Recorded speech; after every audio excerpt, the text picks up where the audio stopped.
Saudara, DPR putuskan perluas kewenangan yang dapat mengevaluasi bahkan mencopot pejabat negara seperti pimpinan KPK atau hakim konstitusi.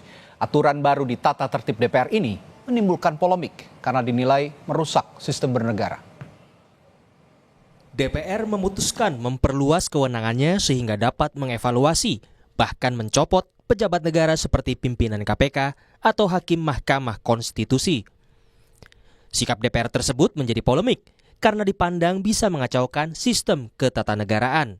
Ketua Majelis Kehormatan Mahkamah Konstitusi, Idewa Gede Palguna menyebut, evaluasi pemberhentian Hakim MK oleh DPR tidak logis dan tidak sesuai undang-undang karena fungsi pengawasan DPR adalah terhadap lembaga eksekutif, bukan ke lembaga peradilan. Misalnya kasus pemberhentian Hakim Konstitusi, itu ada dua macam pemberhentian. Dan itu harus lewat undang-undang pemberhentiannya. Di Undang-Undang Mahkamah Konstitusi itu ditegaskan misalnya pemberhentian Hakim Konstitusi itu ada dua macam. Ada pemberhentian dengan hormat, ada pemberhentian tidak dengan hormat. Masing-masing ada alasannya. Kalau memenuhi syarat begini.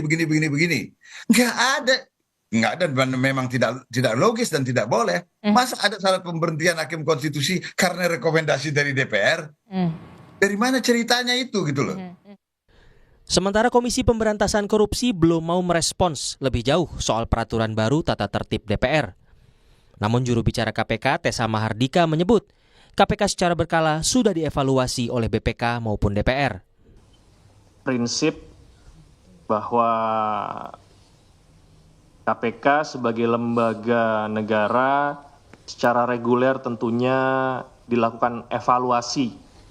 Siapa yang melakukan evaluasi?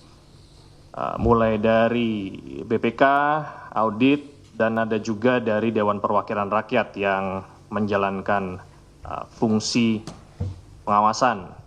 Bahwa sampai dengan saat ini kami belum mendapatkan salinan dokumen tata tertib DPR secara utuh, dan bila nanti sudah didapatkan maka akan dipelajari lebih lanjut mana yang memiliki kaitan dengan tugas, fungsi maupun aspek kelembagaan KPK.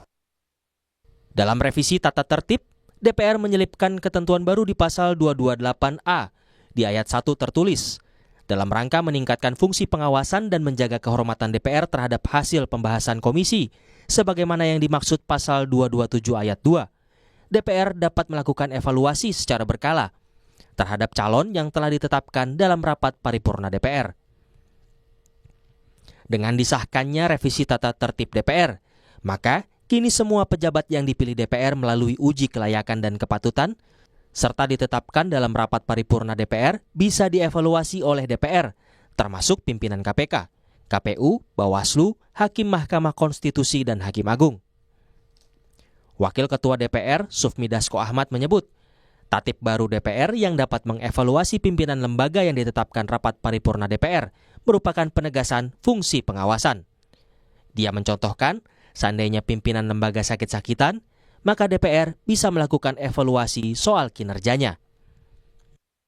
Ya, saya pikir kan itu cuma penegasan saja dari fungsi pengawasan yang selama ini sudah ada. Bahwa pengawasan yang dilakukan oleh DPR terhadap mitra-mitranya itu juga sudah berjalan. Nah, namun kita tegaskan lagi bahwa dalam keadaan tertentu hasil fit and proper yang sudah dilakukan oleh DPR bisa kemudian dilakukan evaluasi secara berkala untuk kepentingan umum justru. Yang kita lihat misalnya ada satu lembaga yang pensiun misalnya umurnya sampai 70 tahun. Nah, dan dia di situ sudah menjabat selama 25 tahun. Dan sekarang kondisinya misalnya sakit-sakitan. Nah, ini kan kemudian kita harus lakukan fit and proper apakah yang bersangkutan itu masih dapat menjalankan tugasnya dengan baik. Nah, kalau tidak kan kita harus kemudian lakukan mekanisme agar yang bersangkutan dapat digantikan oleh yang lebih layak. Saat ini, DPR terlibat dalam pemilihan 1.787 pejabat di 36 lembaga dan komisi negara.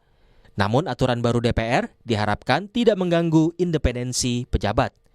Tim Liputan, Kompas TV.